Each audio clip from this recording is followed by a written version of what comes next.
Vous savez, je ne sais pas qui vous êtes, d'où vous venez ou quel est votre passé, mais je sais ceci. Vous comptez pour Dieu. Vous êtes important pour Dieu. Et la raison pour laquelle vous existez est que Dieu vous a fait pour vous aimer. Il vous a fait pour vous aimer.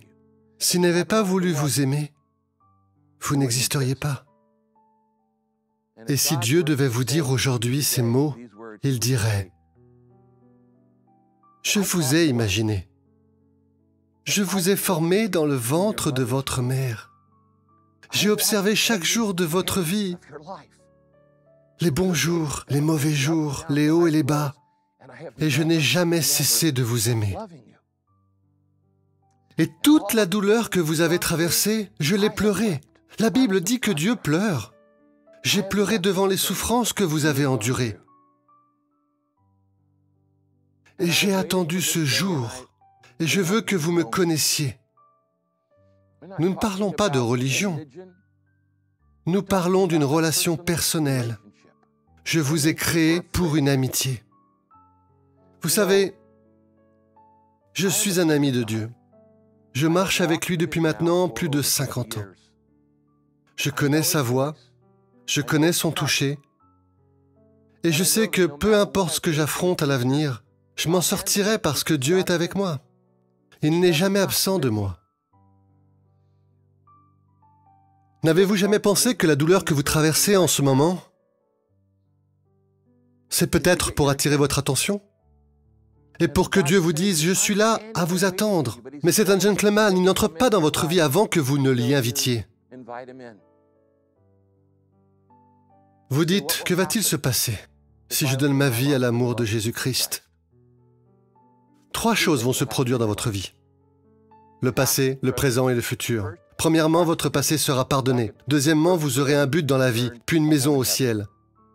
Le passé pardonné, un but dans la vie, une maison au paradis. Qui d'autre pourrait vous offrir ça?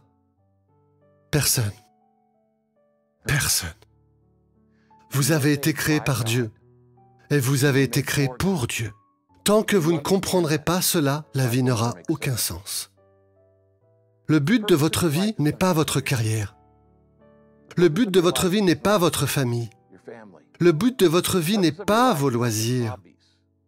Ce sont toutes de bonnes choses. Ce sont tous des dons de Dieu. Mais le but de votre vie, c'est de laisser Dieu vous aimer et d'apprendre à l'aimer en retour. Vous dites, qu'est-ce que je fais? Soyez juste honnête. Les mots que vous prononcez importent moins qu'une attitude humble qui dit « Dieu, j'ai besoin de toi ». Il y avait un homme qui est venu à Jésus un jour, il avait une fille qui avait besoin d'être guérie. Il a dit « Seigneur, j'ai besoin que tu guérisses ma fille ». Et Jésus a dit « Tu crois que je peux la guérir ?» Et il dit « Je veux croire, aide-moi avec mon incrédulité. » Et Jésus a dit « C'est suffisant. » Et il l'a guéri sur le champ. J'aurais aimé que quelqu'un me dise il y a des années que je n'avais pas besoin d'avoir les réponses à toutes mes questions pour ouvrir ma vie à Jésus-Christ. Je n'avais pas besoin de trouver toutes mes excuses, toutes mes raisons et tous mes raisonnements. Il me fallait juste faire un simple pas de foi. Seigneur, je veux croire, aide-moi avec mes doutes. Cela fait maintenant de nombreuses années que je marche avec le Seigneur et il y a encore des choses dans ce livre que je ne comprends pas. Et je me dis, waouh, je ne sais pas, je ne l'aurais pas fait de cette façon si j'étais Dieu. Dieu merci, je ne suis pas Dieu. Ces voies ne sont pas les miennes. Je n'ai pas besoin de comprendre la complexité de la digestion pour manger un steak et l'apprécier. Et je n'ai pas besoin de comprendre le fonctionnement de la combustion interne pour conduire une voiture. Et je n'ai même pas besoin de comprendre qu'en ce moment même, des ondes télévisées traversent l'air et mon corps, et que vous êtes en train de regarder. Mais ça ne m'empêche pas d'en profiter. Donc je vais vous demander de faire un simple pas de foi maintenant. Et c'est de mettre de côté tous vos doutes et toutes les questions. Nous allons y travailler. Il y a des réponses légitimes, mais de faire un simple pas et de dire « Seigneur, je veux croire, aide-moi avec mon doute.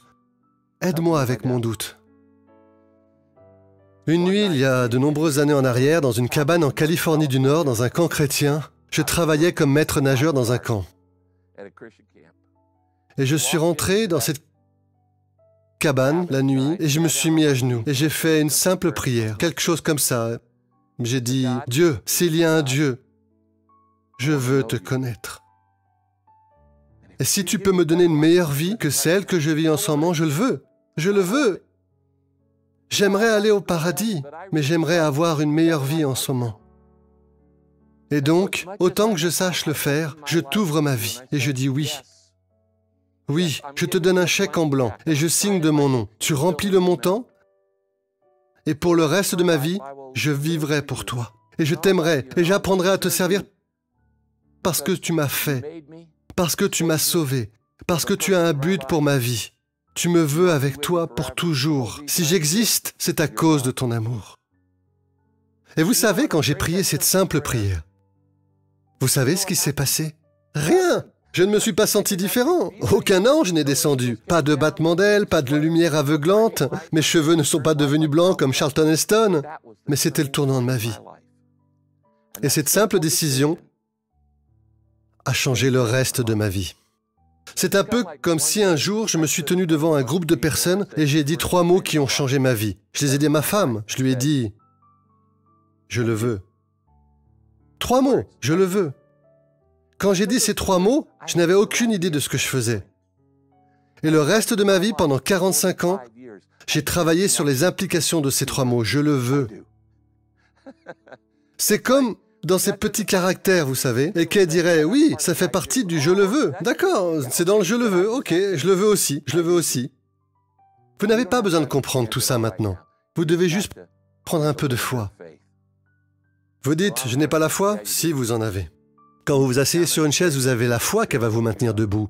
Vous conduisez une voiture, vous avez la foi que vous pouvez conduire. Vous utilisez la foi à chaque instant de votre vie. C'est ce dans quoi vous la mettez.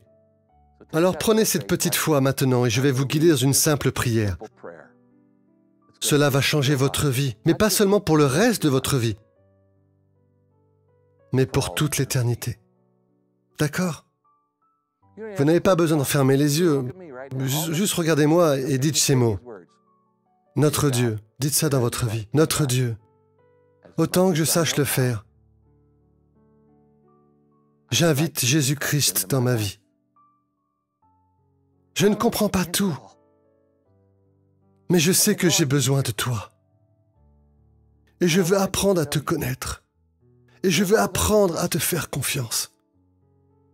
Et je veux connaître le but que tu as fixé pour ma vie. Pourquoi suis-je ici? Et que veux-tu faire dans ma vie?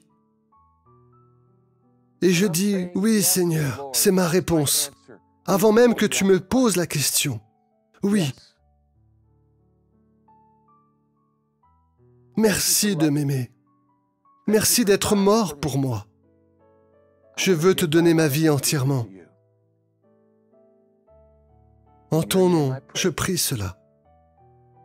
Vous savez, si vous avez fait cette prière à l'instant, la Bible dit dans l'Épître aux Romains, « Quiconque invoque le nom du Seigneur sera sauvé. » Maintenant, est-ce que Dieu mentirait? Non, Dieu n'en est pas capable. Les gens disent quoi? Il y a quelque chose que Dieu ne peut pas faire? Oui, il y a quelque chose que Dieu ne peut pas faire. Dieu ne peut pas mentir. Et s'il dit « Je te sauverai », si tu invoques mon nom, avez-vous invoqué son nom? Si vous m'avez suivi dans cette prière, vous avez invoqué son nom. Ensuite, selon l'Écriture, peu importe ce que tu ressens,